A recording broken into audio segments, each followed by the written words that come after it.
حضرت لوط علیہ السلام کی قوم پر عذاب کس طرح نازل ہوا؟ وہ ایک ایسی وادی بن چکی تھی جہاں اگر کوئی بھی جاتا تو وہاں کے مکین اسے لوٹ لیتے، اسے سرعام برہنہ کر دیتے اور بدفعلی کا سرعام نشانہ بناتے۔ وہاں گھر سجے ہوئے، کوئلے دہکتے اور مرد مردوں کو للچائی نظروں سے دیکھتے تھے۔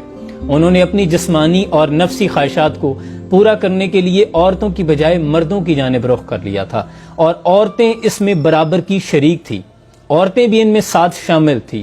ان لوگوں نے حد اس روز پار کی جب حضرت لوط علیہ السلام کے پاس اللہ کے بھیجے ہوئے فرشتے دو خوبصورت لڑکوں کی شکل میں آئے تو یہ خبر حضرت لوط علیہ السلام کی بیوی، جس کے بارے میں قرآن میں آتا ہے کہ وہ پیچھے رہ جانے والوں میں ہے، اس نے جا کر اس گروہ کو دے دی۔ تمام لوگوں کو پتہ چل گیا اور وہ لوگ گروہ در گروہ دروازے توڑنے لگے، وہ جھپٹنے لگے اور ان کے ذہنوں میں انہی خوبصورت لڑکوں کے بارے میں خواہشات نفسانی ابھر رہی تھی، شیطانی الاؤ دہک رہے تھے۔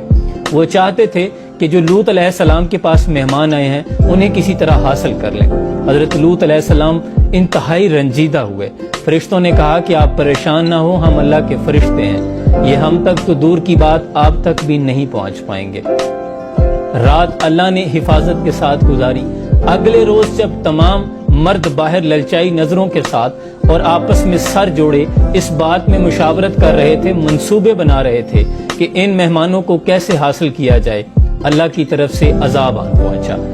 اس روئے زمین کے اسی وادی کے ٹکڑے کو اللہ نے ہوا میں بلند کیا، اوپر اور اوپر اتنا بلند کیا، اور پھر زوردار جھٹکے کے ساتھ واپس زمین پہ اس طرح مارا کہ 400 فٹ گہرائی میں چلا گیا، اور جس کی چیخ و پکار کی آوازیں آسمان پر فرشتوں نے سنی، اور اس طرح یہ زمین کا ٹکڑا زمین میں دھسا کہ نتیجتاً اس میں سے پانی نکل آیا۔ جو لوگ بچ گئے اس پر اللہ نے آسمان سے پتھر برسائے، آگ کی طرح پتھر اور نشان زدہ پتھر، جس کے حصے کا پتھر صرف اسی کو آ کے لگتا، اللہ نے تہس نہس کر دیا۔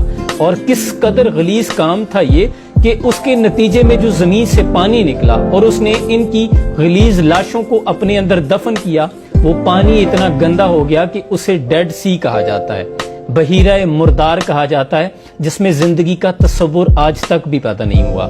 کوئی زندہ مچھلی نہیں ہے، کوئی مینڈک یا کوئی بھی حیوان وہاں پہ زندہ نہیں رہتا۔